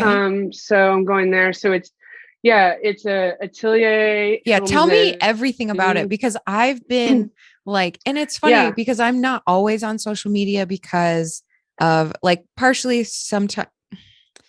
I'm going to just say it. Like sometimes it's for mental health reasons. Like, yes, I got to just kind of especially the past couple of days for me, I'm like, I need a break from it. Yeah. But partially sometimes it's like, you can't see everything all the time. And also like, it's a big world. Like, so I've been reaching out to people like, hey, I just started this podcast. Can I interview you? And I'm hearing like, there's some people in Germany, some people are going to Germany. Like, I don't know anything about it. So can you just tell me and everybody else? Yeah. I did it in 2019. Hans Molsberger has the residency. It's where he lives, his residence in Germany, but it's also just like a really old sort of like farmhouse type complex. I don't know if that's the best way to describe it, but it's in a very rural part of Germany. It's the closest town you could say would be Salzwedel. Okay. And so he runs his residency, but I don't know how many years they've been doing it, but Kurt Dierhog and I think Luke Sides, the two of them kind of started it where they would do 3 weeks, at least for when I went in 2019, the first time I went, it was 3 weeks of it. The summer was more symposium that was focused on 3D printing and cast iron. So usually the artists that are going are ones that are, except for me, like I'm not really good at the 3D printing. I was like, I'm going to go and I'm going to really get good at learn it. And I made a horrible print last time and cast it. And I think I left it there because I'm still figuring that out. Well, and also you have to fly home with it. Yeah, no, I mean, I left all the work there. But we're doing a 3D print, but also a lot of us were just working in a studio the way we normally would anyways. And so you got the 3 weeks, so you do an iron pour in the last week. Clean up the work, show it in this like amazing old sort of church, feels like a cathedral in in Salzwedel. And it's a really funny, it's a tight knit group. It's a small group. It's a much smaller this year. I think it's David Lobdell, Kristen Oversteck,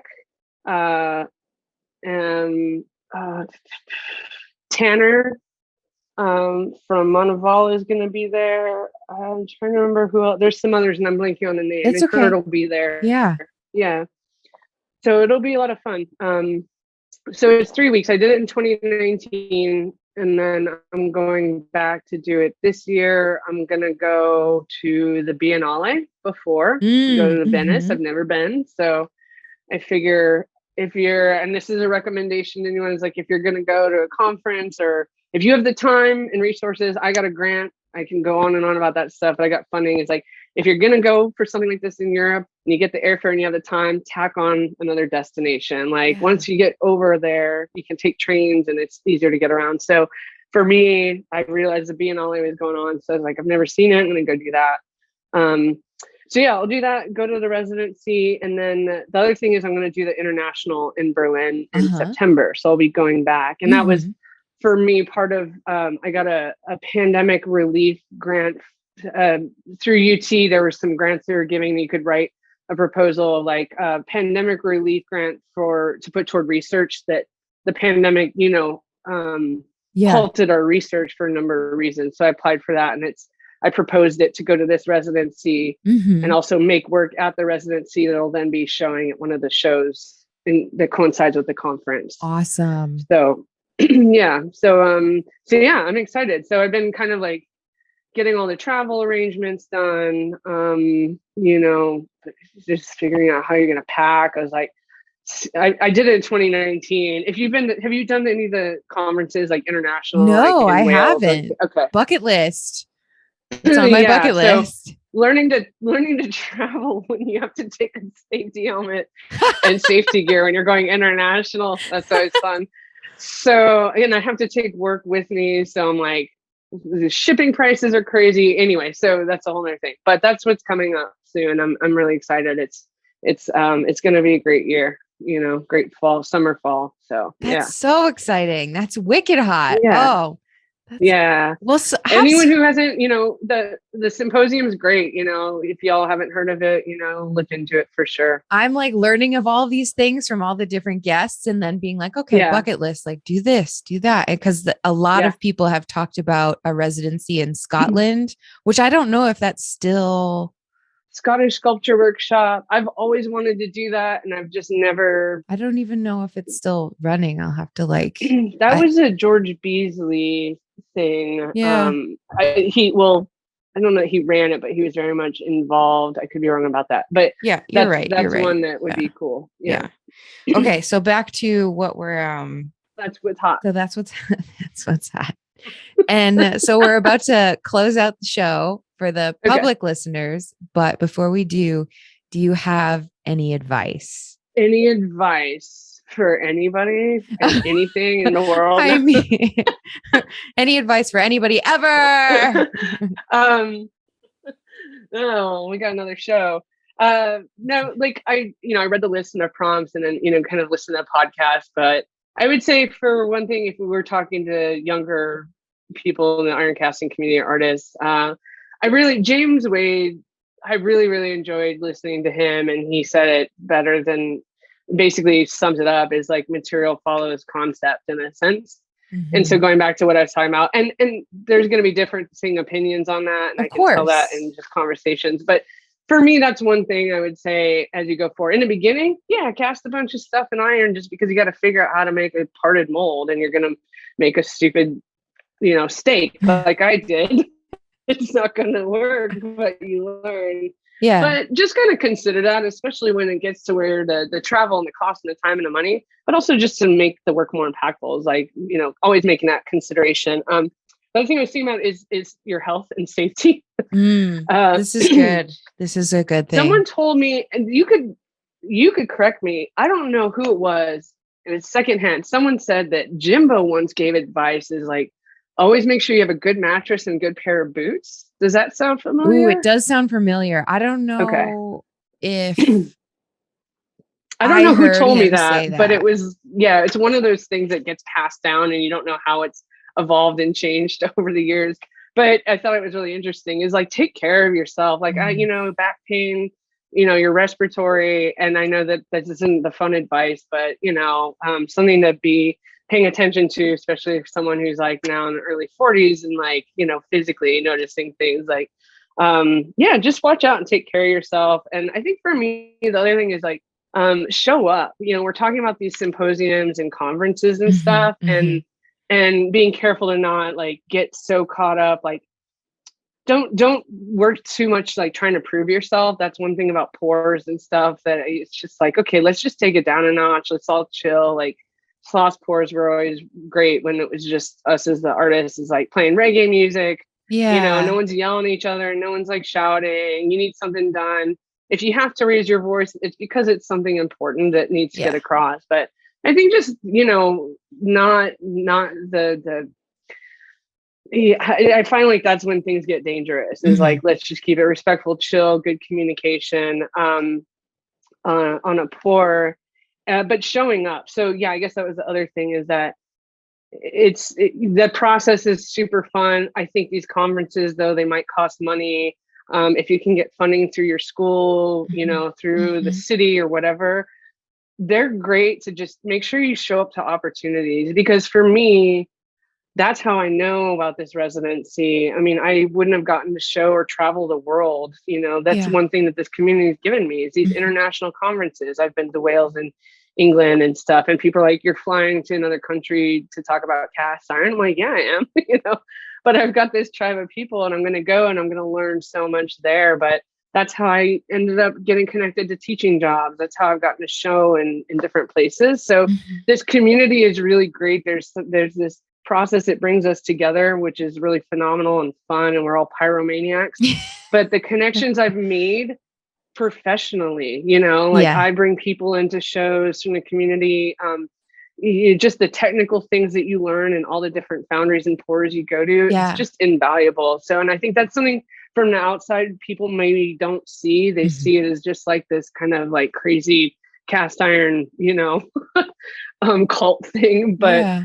I have so much professional development that has come out of those connections. And so I just say to people, take advantage of that, meet who you can, talk to them, because it can take you a lot of places. So that's what I've benefited. And also just to that point, if I can throw in a little bit of my advice, but there's always opportunities to volunteer or to be on a committee and I don't know why I haven't started talking about this sooner, but just listening to you talk about all the positive attributes that you've gained from your connections, but like I have that too, but I also, choosing to be a volunteer for the conference that was in Birmingham, Alabama at SLOS, but then also, I don't know, leveling up to be on the steering committee for 2 conferences. I learned so much about dealing with people, about how to contact masses of people. It's like there are opportunities for career development in unexpected places. Yeah. I learned more from being on the steering committee for those 2 conferences than I did. Like, I can't even exactly pinpoint what I could, but we don't have time for that. That's not important. What's important is if and also a lot of times if you're volunteering, you might get a discounted rate, or you might get, I know that Trails is a really great place to be an intern because it's on my bucket list. I got to go there. But you wouldn't be an intern. You would be a full-fledged artist. But I mean, still, like, either way. Yeah. But the internship sounds like a great opportunity there. It is for people that are trying to either get into iron or immersed more into it, or learning some more community members, or even the National Ornamental Metal Museum in Memphis, Tennessee. They have a fire conference every May that has, I think, I don't know if it's just for students. I mean, you'll be able to, information is available for anybody who's interested, but a workshop assistant program. So you like apply to be, and so then you're the people that are like running the stand and stuff like that. Yeah. And so you get, I think that then they'll offer like a discounted rate to the conference registration, and you still have to pay for your sand and whatever, but you can make molds because there's a schedule. Yeah. So that's my little like 2 cents of advice to throw in on your coattails. It's good. There's so many opportunities. So even though some stuff like conferences might seem out of reach or out of price range, there might be options for people who are balling on a budget, or students. Yeah, totally. That's great advice from you and from me. You're welcome. Yes. No, yeah, absolutely. I concur. So Erin and I are going to go on over to the after show now. But before we do, Erin's going to pick. So usually what I do is I read off the questions, but do you have one in mind that you want to talk about in the after show? I like the fun memories, like funny things that have happened. Yeah. At pours. Maybe times where it's like not in a bad, like when have I gotten in trouble? Like, what do you get barked at about? Things to be like, oops, or like someone's calling you out. You're like, oh, didn't think about that. We all have those. We all have a couple of those. I think I've got a lot of those from Keen Foundry. Yeah. And you're gonna spill, you're gonna dish the dirt. Yeah, I'm trying to, I mean, I don't know that they're like that amazing, but yeah, maybe we could just like chat about that. Some of the stories of like when you're like, you knew that you messed something up. All right. Yeah, I'm excited. All right. I can't wait because I've got, Jimbo has a lot of really good stories like the from, when he was going down to the Keen Foundry and Donnie's teaching bucket and stuff like that. He was there in my first one too. Yeah. His teaching. Yeah. I mean, I could tell stories about Keen Foundry. I mean, I don't, there's stories about like scariest. I don't like to talk about bad pours, injuries, bad experiences. Like, let's have the funny stuff, like silly. Absolutely. Because plenty of people like to talk about I think a lot of the after shows can get a little, have gotten scary for like, I'll like edit an after show and then I'll be like, I think I need to buy a fire extinguisher. So I bought a fire extinguisher today, actually. Anyways, you just now, man, I own two. Well, like we have one, but I get it. It's like, well, are you going to carry it with you everywhere you go? And so I'm like, no, I just need one by the dryer and I need one in the kitchen and I need one in the shop and one in the, yeah. So maybe I'm just growing up finally. Good job. But anyways, all right. So let's go over to the after show. So everybody who's watching, thanks so much for tuning in. Erin, thank you for being on the show. It was a pleasure. So all right. Yeah. And we're going to absolutely same. All right, guys, we'll talk to you later or we'll see you at the after show. Okay. Love ya. Bye. Thank you so much for tuning in today. This conversation with Erin was so interesting and enjoyable for me. I mean, seriously, folks, what a story. From formidable years in Hawaii and then the West Coast, then spending time on the East Coast, to Chicago, to southern states, and all of the other places, Erin really has been all over. And I'm very excited to see where her journey will bring her in all the years to come. I'm sure now that you've heard our interaction, you understand why Erin and her art are so exciting and motivating to me. Erin, thank you. I had such a blast hearing about your artistic journey thus far, but also getting a chance to talk shop with you about mixing materials and techniques that are traditionally from the metalsmithing arena and putting them onto the stage of iron cast art. I don't think I could get it anywhere else. The fact that you noticed and remember some of the small nuances of my personal body of work, it really means a lot. If you want to follow Erin on Instagram, her handle is Erin Michaela. And also for a closer look at her artwork, visit her website, which is erincunningham.art.com. We also recommend you follow Icosa on Instagram at icosa_art and visit their website, icosacollective.com, for more detailed information about their artists and exhibitions. Now, we owe a big thank you to our top supporter, Sloss Metal Arts. I suggest you visit slossmetalarts.com, which will give you all the details for the resources and programming that they offer.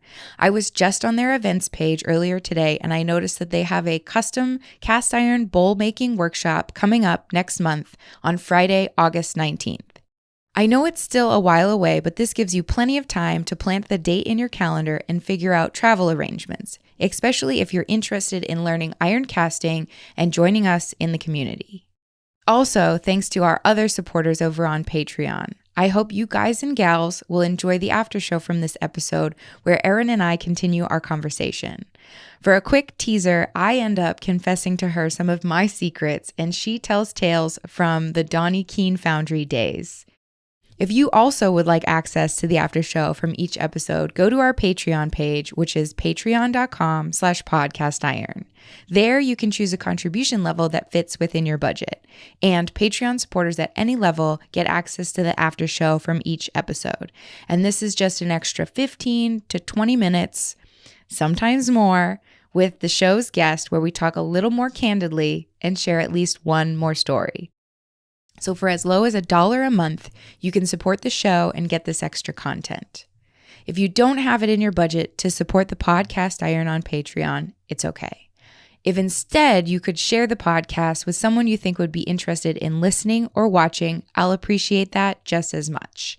Anything and everything helps, and for that I say thank you from the bottom of my heart. If you want to get in touch with me, you can email me at thepodcastiron@gmail.com. Thanks again for listening and watching. I'm sending you all of my love always, and I can't wait to share the next episode with you. I'll talk to you soon, and have a great day.